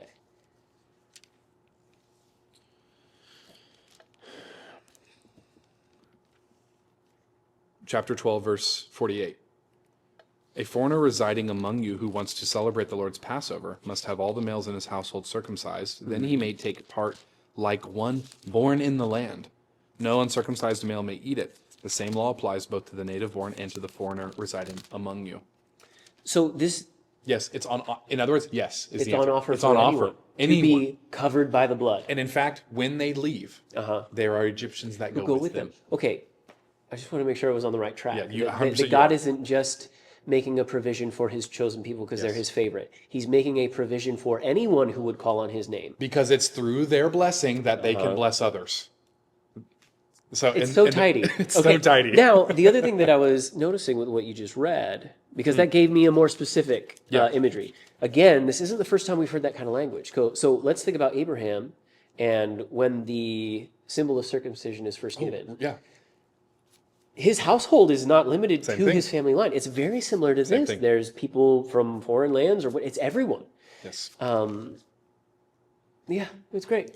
Well, and there's a bigger conversation that we're going to have eventually around this idea, and we brought it up a little bit last week, where the nation of Israel proper, or what it means to be an Israelite, maybe by ethnicity or by national, citizenship. Right. That there is something that's pretty stable there. There's a sign that you can look at and know. However, the edges of that get blurred all the time. And we're looking at a moment right here in Exodus people get brought into the covenant family all the time. So it cannot be. You and I have talked about this a lot off camera, but it cannot. And I think it depends. Timeline too matters a ton. It sure does. Context is always key for everything. Yeah. But I think it shows a lot of God's character and His grace and mercy that He is always not just for you and I as Gentile dudes living in 2025 to be grafted in. Yeah. He has been doing so the whole way through. So there's nothing exclusivity to this covenant people. Yeah. Because it's meant to be a blessing to all. What is it we said in the Ephesians series? That grace is unconditional, but it is not unconditioned. Yeah. So it's exclusive in the sense that there is a being who wants to know you and who wants you to know him in a certain and particular way. But anyone can come in. Yeah. And we're going to get there, but that was always the desire for the nation of Israel to be on the edges here. We're kind of blurry on what it means to be us and how it means to be us. So, but it is distinct. There is a distinctive still. Don't misunderstand me. There's still a distinctive. Yeah. But it's others, not as tidy as a bloodline or a land. Yeah. That's what I'm trying to say. In every context. In every context. So I think we hammered that one enough. And that kind of prompts me to a question I have broad while we're doing these videos and stuff like that. I think that's something that we need to revisit as its own topic, as well as this next question I'm going to ask, because it'll just run and run and run and run and run. Yeah. I'll be good. I'll try to keep it tame here. Yeah. Well, I think it also deserves time and clarification that we just don't have for this time. Right. So God hardened Pharaoh's heart. Yeah. Okay. Now, explain that a little bit, and then I'll kind of say what that prompts me to want to ask more questions about. So in the same way that now, this is why the spiritual warfare conversation is really important for all this, because everything that we've just said applies to what we're talking about with Pharaoh's hardening of his heart. Right. Because the narrative itself, God calls a shot in chapter 4. I'm going to harden Pharaoh's heart. Right. Okay, but we don't hear about that until plague number 6. Right. So we don't hear anything on the 5th plague about who's hardening whose heart or whatever. The first 4 are clearly Pharaoh hardening his own heart. Right. The final 4 are God hardening Pharaoh's heart. And what does that mean? And there's a long discussion that we'll have in the sermons and later on as we go here. But just to introduce this idea and to kind of maybe tease out what we're talking about here, in the same way that I can cooperate and collude with the spiritual enemy, or I can cooperate and be obedient to the Spirit of God, rather, is the same sense in which I think the hardening of Pharaoh's heart is happening. Who's doing it? Is it God or him? The answer is yes. Right. Right. And I think the way that's helpful is to, as long as we're talking about formation, there's allowing yourself to be formed by the ideas and leading of God versus my own personal ambition and my own formation. And with aid from the enemy or not, I am actively at all times trying to do something, or allowing something to happen to me or however. Pharaoh in particular is a great example and a cautionary thing for my own life as far as what road are you on? What formation are you participating in? And if this is your ambition, at some point God says, all right, if that's what you're after, now it's fixed. Like I think the hardening isn't I changed his heart to be against me. Thank you for saying that. That's not it at all. Thank you for saying it is all right, this is where you are. Yes. It's fixed. That's a really, really important distinction because it doesn't turn God into a bad guy. Correct. Or a God who decides, well, you're against me and you're for me. Yeah, or pre-decides. Yeah. Or pre-decides that you're for me or against me. Which, whole nother discussion. I know, but I'm trying to point out that I think the way you're describing it is the way we described it in Ephesians. Yes. It's the way that, in other words, at our church, whether you're Reformed or you're not, meaning, and I would say specifically if you're like a 5-point Calvinist or not, and if you don't know what those terms mean, it doesn't matter to you. Don't worry about that right now. That's okay. But if you do know what those things mean, and this is a conversation that you want to have regarding this particular passage or Romans 9 through 11, right after Romans 8 there, that's a fine conversation to have, a good one to have. But I think what we're saying right here is trying to cut a via media, a middle way, which is around this idea of formation. And when you say a middle way, I don't think it's I'll pick the middleman one because it's the easier one. Exactly. Because I don't want to decide anyway. Right. No, that's not I'm what not we're trying saying. to hand wave it away or deflect or whatever. No. I'm saying when I look at what is happening, this is the one that makes sense to me. Yes. That's in line with the human condition and the character of God. Yes. And regardless of where you land on that Reformed, not Reformed, however many point Calvinist thing there. And by the way, there's lovely Calvinists out there. We're not trying to listen to them every week. Yeah. Yeah. Absolutely. So wherever you land in that discussion, the important thing being that wherever you land as far as sovereignty of God, free will of humanity, you pitch those in whatever degree you land on, they have to work in tandem somehow to God's purposes. Period. And just because I can't see that, and just because I don't want to extend too hard in trying to come up with the mechanics, right? Because that's while Scripture may indicate some, at some point we're going to lean on philosophy more than we are on theology. Yeah. And that's okay too. It's okay to lean on the it's not like any truth is not God's truth. Equip our view of the There we other, go. not supersede it. Exactly. I can't allow my philosophical or however I want to frame the argument, I can't let that also shape the character Become of the God. lensing by which I see everything else dictating and deciding who God's character is and won't be, whatever. So I completely agree with you. And I think the text we just got to let the text say what it says. Yeah. And for the first 4 plagues, Pharaoh hardens his own heart. Okay? And then the final 4 plagues, Pharaoh Pharaoh's heart is hardened Yes. by God. Yes. And so is it a fixed, like you said, channel that Pharaoh has to rock and roll in? I think it's fixed in the sense that he's going there. Yeah. I think, again, we keep saying distilled, Yeah. if you got something fluid and you let it simmer long enough, what's at the bottom of the pot is That's right. is hard, And I think that there's allowing God to refine you and shape you into his purposes. And there's also God allowing, because he doesn't force it upon us. He'll also allow us into our own rebellion, I guess, Yes. is one way to look at it. It is. And I think that's what's happening with Pharaoh. That's the distinction that I wanted to make. But the long conversation that kind of sparked for me that I would love to talk to you about another time is Pharaoh's rebellion and Pharaoh's hardening of his heart. I feel like that frames the view for, how do people end up in hell? That's not a comfortable conversation whatsoever, but a necessary one and an important one. And I think it's tied to that same kind of thing as far as, is God picking someone going up or down or whatever? I don't think that's what's or rolling the cosmic umum and thummim or something like that. I'm not, my personal conviction, which I can afford for other people's personal convictions if they have a different conviction based upon what they're reading and can show me chapter and verse. If you have a different interpretation than I do, that's okay. We can still be brothers and sisters in Christ. In fact, we can still have fellowship within this church if we have different viewpoints about that kind of cosmic question. And it is a good question. But as it regards to hell,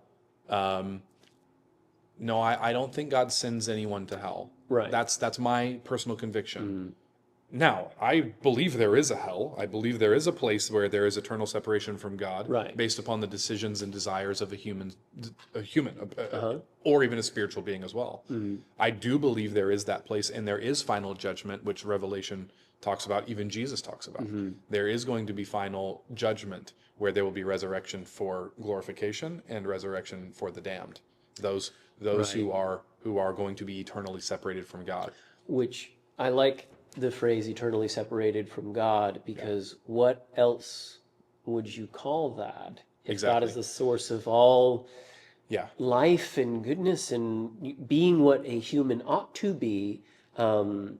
Hell is separation from God. And if an individual makes the refusal of God their ambition, has God sent anyone anywhere?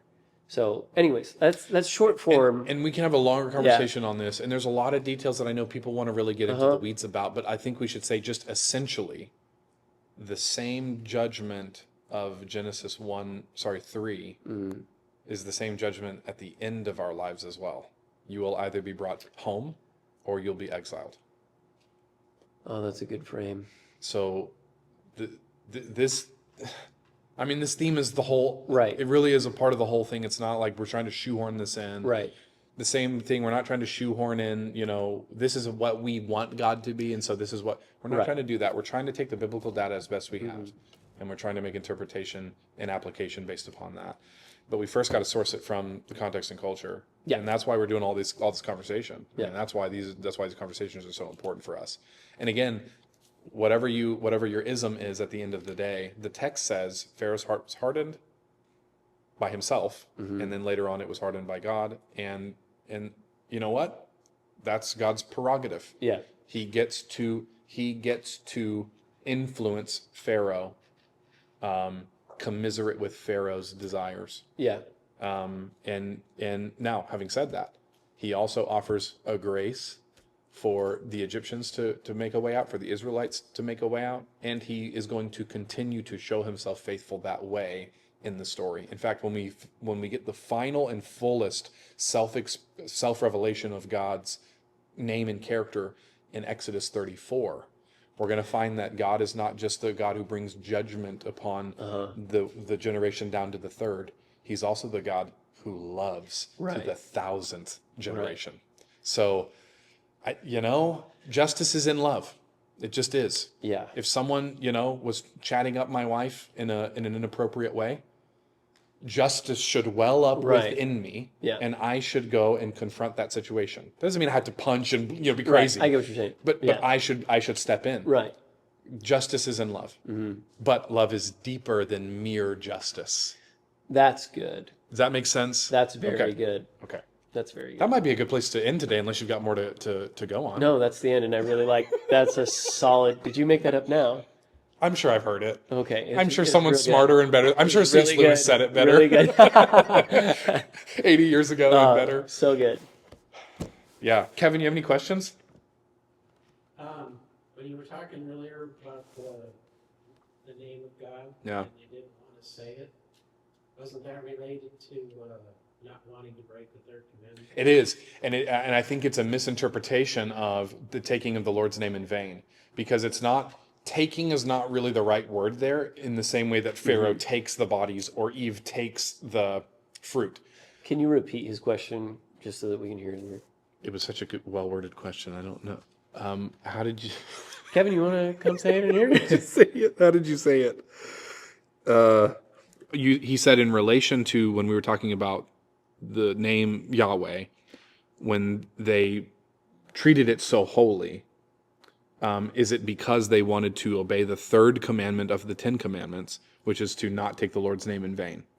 And so my response then now is, yeah, it's not about, that's the way that we're supposed to understand the taking there. I'm so glad I listened to this podcast.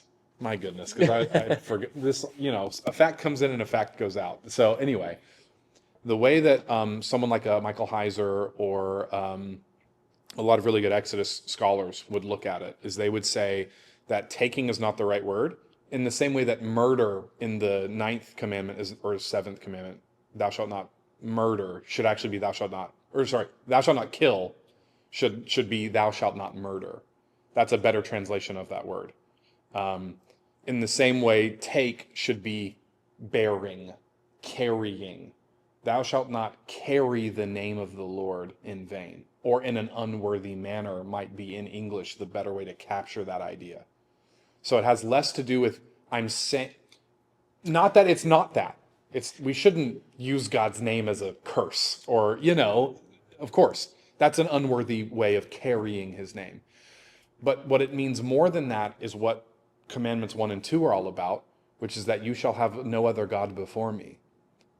So you need to carry my presence, my identity, my being in a manner that is commiserate with who I've revealed myself to be. Does that make sense? And so it will include, don't say bad stuff, but it will also include Right. a lot of more other things, the way I live my life. Does that make sense? So I do think it's maybe Yahweh not being used there is probably an oversimplification of obedience to that command. That's a good answer. Yeah. Go listen to Bible Project episode 343. I will. Because it's really good. I don't know what to say. I think we did it, man. Cool. Good episode. And we're right on our time frame. It's because I kept looking at the clock, I think. Thank you. Keep kicking my butt. Maybe we should do a close here. Okay. Hey, thanks for sitting in. Kevin, thanks for sitting in today. Devin, thanks for being here for another episode. Really appreciate it. Hey, if you want to be like Kevin and be cool, then you should come and hang out while we're having one of our Cutting Room Flow episodes. We're more than happy to have people come and be a part and ask questions and just sit in and do what we're doing here. We love these conversations. We hope that you enjoy them. Send us a comment, shoot a question off to the church if you have anything else that you'd like discussed on one of these episodes. And we'll see you. Thanks for joining us for another episode of The Cutting Room Floor. If you have any questions or want to know more about what we discussed, send an email to Church on the Rock. Like and subscribe to receive notifications for any videos we post. May God bless your study of His Word.